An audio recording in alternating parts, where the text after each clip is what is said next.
নমস্কার বন্ধুরা, দীপান্বিতা দি কিচেনে আপনাদের সবাইকে স্বাগতম। আজকে আমি বানাচ্ছি ডিমের সিম্পল রেসিপি। তাই আমি একটা কড়াইয়ে তেল দিয়ে দিয়েছি। তারপর আমি তেলটা গরম হওয়ার পরে আলু ঢেলে দিয়েছি। এটাতে আমি একটু লবণ আর হলুদ দিয়ে ভালোভাবে নাড়িয়ে নিচ্ছি। আমাদের ডিম আগে থেকে সিদ্ধ করে রেখে দিয়েছি। এখন আমার আলুটি ভাজা ভাজা হয়ে গেছে, লাল লাল করে ভাজা ভাজা হয়ে গেছে। এখন আমি আলুটি একটা পাত্রের মধ্যে ঢেলে নেব। আলুটি আমি পাত্রের মধ্যে ঢেলে নিচ্ছি।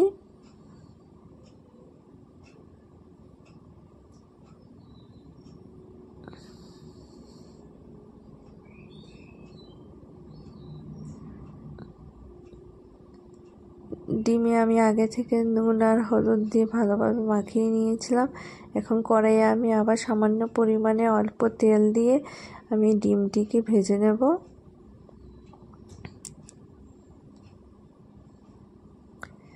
ডিম লাল লাল করে ভালোভাবে ভাজা হয়ে গেলে আমি ডিমটিকে নামিয়ে নেব। এখন আমি কড়াইয়ে আবার সামান্য তেল দিয়ে আমি এটাতে পেঁয়াজ, টমেটো, কাঁচা লঙ্কা দেব, নুন, হলুদ, জিরে, সামান্য পরিমাণে লঙ্কার গুঁড়া। অনেকে লঙ্কার গুঁড়া দিতে না চাইলে নাও দিতে পারেন। এটাকে ভালোভাবে কষিয়ে নেব।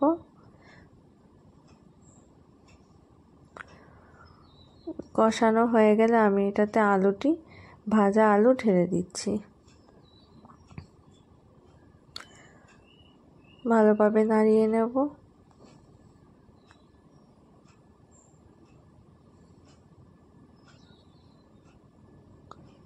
আমি আগে তেজপাতা দিতে ভুলে গিয়েছিলাম, তাই আমি দুটো তেজপাতা এখানে দিয়ে দিচ্ছি।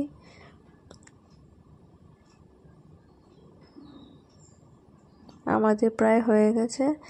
এখন আমি একটু সামান্য পরিমাণে জল ঢেলে দেব।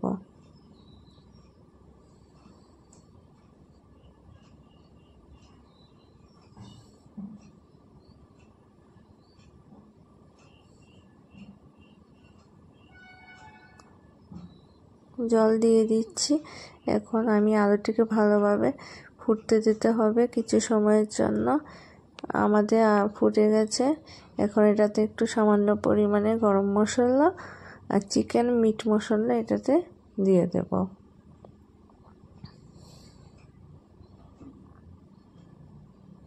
আমাদের প্রায় হয়ে গেছে। এখন আমি ডিমটি একটা একটা করে দিয়ে দিচ্ছি।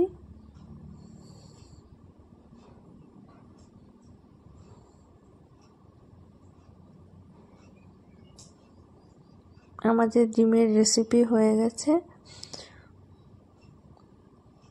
এখন ডিমটাকে আমি একটা পাত্রের মধ্যে ঢেলে নেব।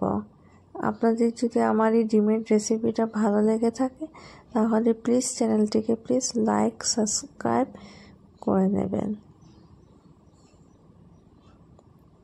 হয়ে গেছে আমাদের ডিমের সিম্পল রেসিপি।